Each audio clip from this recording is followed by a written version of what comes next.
Hello guys, so today I will tell you how to manage transactions in Salesforce Apex. So managing transactions involves controlling and managing databases processes within a single transaction. So I have listed 5 methods we can use to manage transactions in Salesforce Apex. So these are the 5 methods. So we will study uh, each method one by one. So first we have default behavior. So in the default behavior, Salesforce automatically rollbacks all database operations in the transaction in case of unhandled exception. So when we get an unhandled exception, Salesforce automatically rolls back the whole transaction. And if any DML fails due to validation rules, triggers, or any other errors, the entire transaction is rolled back. So let's see this in practical. So this is the org, and here is the code that I have implemented for default behavior. So I have done nothing, but I have just created an account record, then a contact record, then I am inserting an account record, then I am inserting an contact record. So I am inserting an contact record with the first name, so it will throw out an error because last name is mandatory in contact record, so it will throw an error. So let's try to execute it. So here is the code I have already written. So we will executing that code in anonymous window. So let's copy that code and debug, open anonymous window. Now let's try to study the default behavior. So here I have pasted the code, and in the first line we are inserting the new account with name welcome0. Then I am calling this method, and I will highlight this and then click on execute highlighted. Then the both lines will be treated as a single transaction. So when I click on execute highlighted, the operation will fail because last name is required on contact record, but we have not provided it in the code. That's why it's failed. So when I click OK, and when I go in accounts list view, and when I refresh, so there will be no account with the name of welcome0 or default behavior, because the whole transaction got rolled back because we have got an DML error. And so if we get an DML error, the whole transaction will be rolled back. So this is a default behavior. Now if I change the first name to last name, and if I save it, now the code got saved. Now if I try to execute it again, the code will be successfully executed. Now here we have 3 DMLs, and now if I refresh here, we will get welcome0 and default behavior. And when we go on the contact record, and if I refresh here, I think it is here. Here's a test 0. Now the transaction got completed and the records got created. So why they are coming here, I will tell you in upcoming videos. So this is a quick method to check the newly created records. I will tell you later why they are coming here in the list views. So now we have understood what is the default behavior. Now let's go to second one, which is using try catch blocks. So in the try catch block we can catch exceptions. We can decide whether to roll back a transaction, log errors, or take alternative actions, ensuring data integrity and robust error handling. And it can be combined with Savepoints and database methods or normal DML operations. Um, in code, we will see how it can be combined with DML operations, and later we will see how it can be combined with database methods and Savepoints. And we can use these exception types to catch those exceptions, DML exception, query exceptions, for precise handling rather than generic exception class to differentiate between error types. And we should be careful with DML and SQL limits when we use them within try catch block, because even if we get an error, it will be counted as counted in limits. So this is this I will show you. And so here is the code, and in the code we are creating an account record and then contract record, and then we are trying to insert the account record and then contract record. So first we are inserting the account record and then we are inserting the contract record. So the order is important here. Suppose we get an error here in the while inserting the account record, then the error will be caught in the catch, then we'll go in the catch in line 17, and the exception will be caught here, and this line will not be executed. And if we will get the error while inserting the contact, then the account record will be created, and when we get an error we will go here in line 17, and then we will bring baby chicken, and that's it. So let's try to execute that code.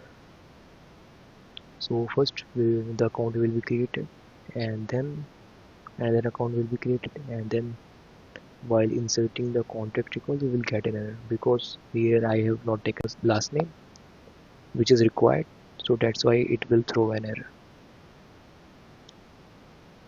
Now let's execute it.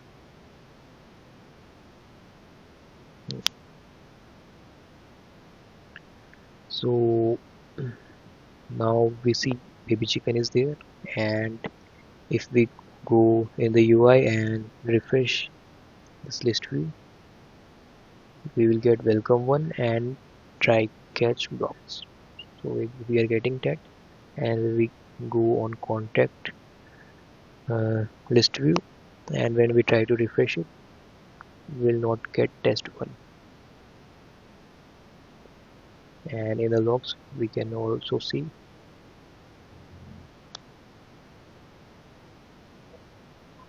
the DML exception, required missing field, last name. So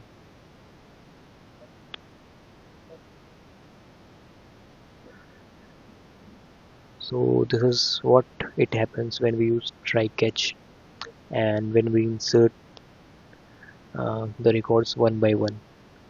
Here the order matters.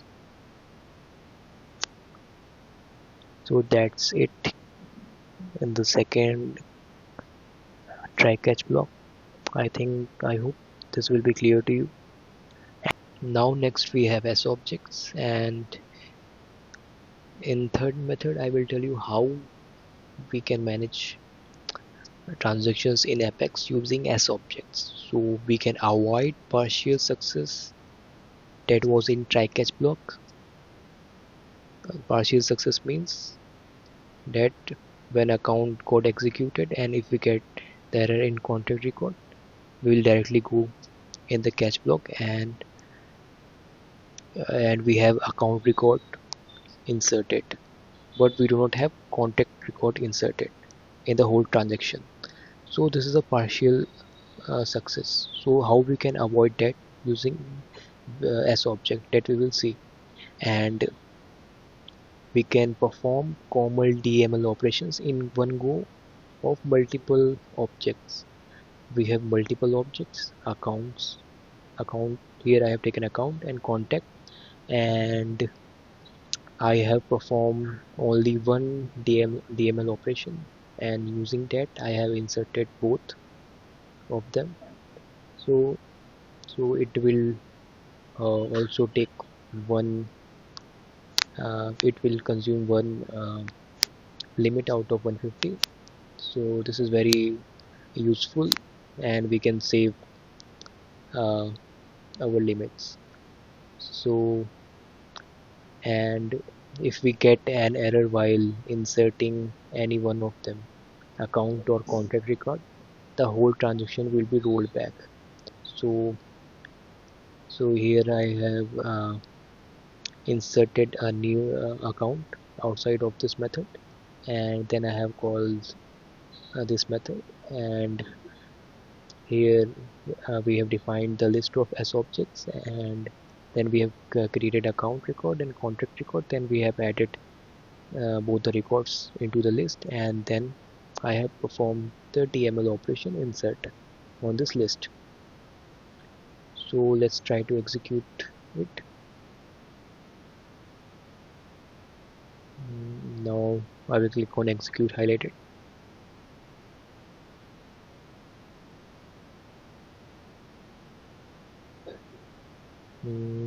Now let's go down, and we got our transaction is successfully completed, and it only used 2 DMLs. This one first, and second one was this one. So now let's check our records.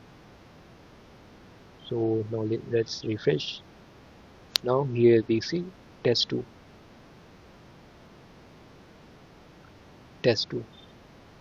this contact record.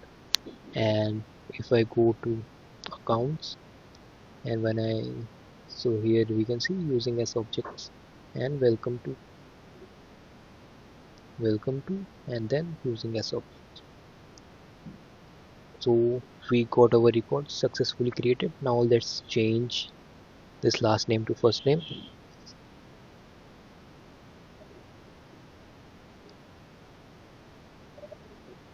and now let's save it. Now it's got saved. Now let's try to execute this piece of code again. Now here we got DML exception, required field missing. Now when I click OK, the whole transaction will got rolled back. So when we go here and refresh it, we do not see any other records except those that were created earlier. And if I go to contact and if I refresh, we do not see and the test2. So the whole transaction got rolled back. So this is the benefit of using sObject.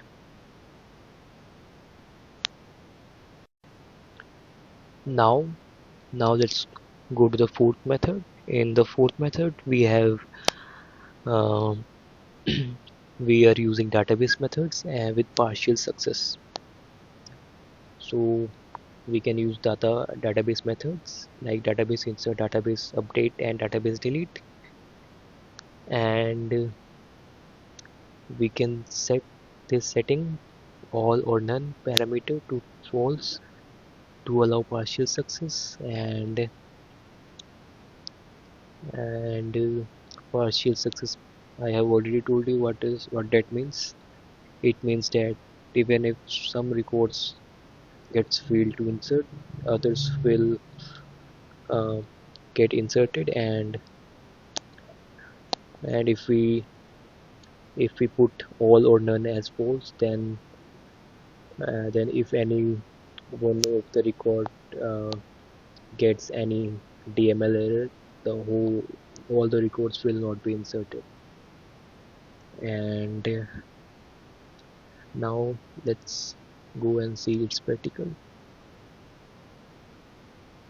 So here is the method, and here I have taken a list of records, list of sObjects, and we are adding account here, and then contact record here, and then we are inserting using database.insert. We are passing a list and then false. When we pass false, it means that even if one record uh, gets an error, other will not be affected and it will be inserted into database. So now let's try to run that. Now our transaction successfully got completed, and now let's go here and see. Now we do not have any contract records because this got an error, and let's go on accounts, and here we have welcome 3 successfully inserted, and using database method with partial success, and that this is also got successfully inserted. And when we go into logs,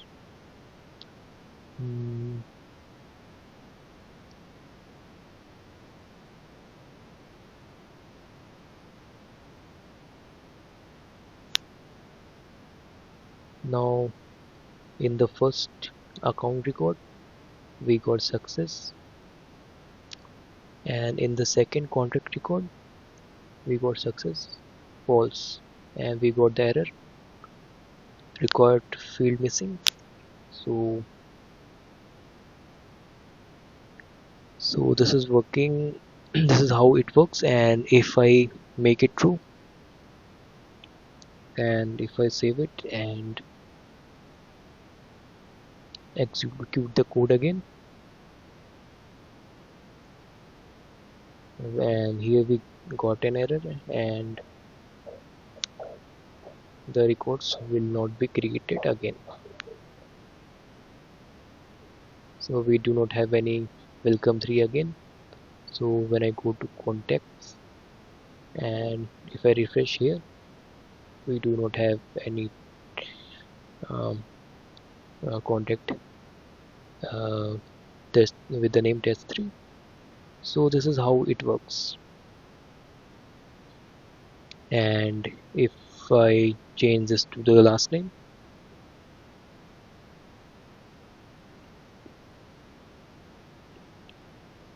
and if I save it,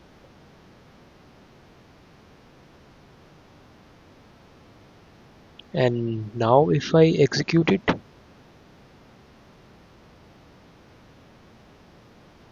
and if I go here and refresh this list view,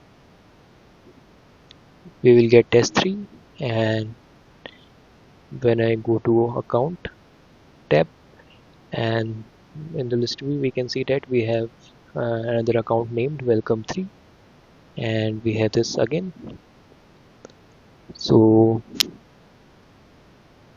now we do not got any error, and our transaction executed successfully. So this is how it works.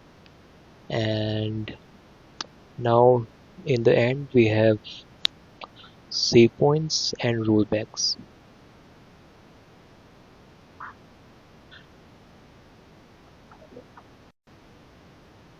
So in Savepoint and Rollbacks, we create save points using Database.SsavePoint, and and then if we encountered the error, then we roll back using this method Database.rollback, and then we pass the save point that we have created using this method. So it is ideal for scenarios where you need to undo specific operations while keeping earlier changes. And here we can do partial rollbacks. So let's go and see this in practical.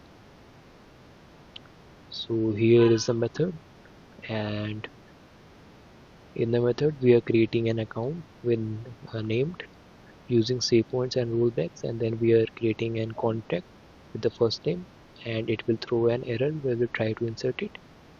And then we have the save point. Now we are creating a save point, and then we are trying to insert an account, then contact, and then we are trying to catch an exception. And if we got any exception, any error, then we are rolling back our transaction to that point, and then we are printing baby chicken, then we are throwing an error. We can remove this line also. And so now let's try to execute it. So when we click on execute highlighted button, we get the transition successfully completed. And now let's check how many records got created. So we have here welcome 4, and in the contact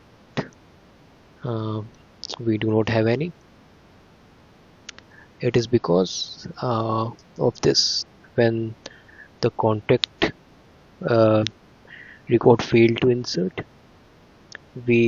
our code has gone in the line 50. Then in the line 51 we have rolled back the transaction to this save point, and all the DMLs that are in between do not got they got rolled back. So this is what happens with SavePoint. And there is one thing to note, that we have 5 limits consumed here, because Database.setSavepoint and Database.rollback, they both consume 1 limit, and if we count, we will get a total of 5 consumption of limits. So first our DML limit got consumed here, then the second one here, third one here, fourth one here, and finally this is the 5th one here. This is why we are getting 5 limits here. So this is it for this video. Please like and subscribe, and if you have any questions, please post and comment, and I will definitely reply to you. Thank you everyone.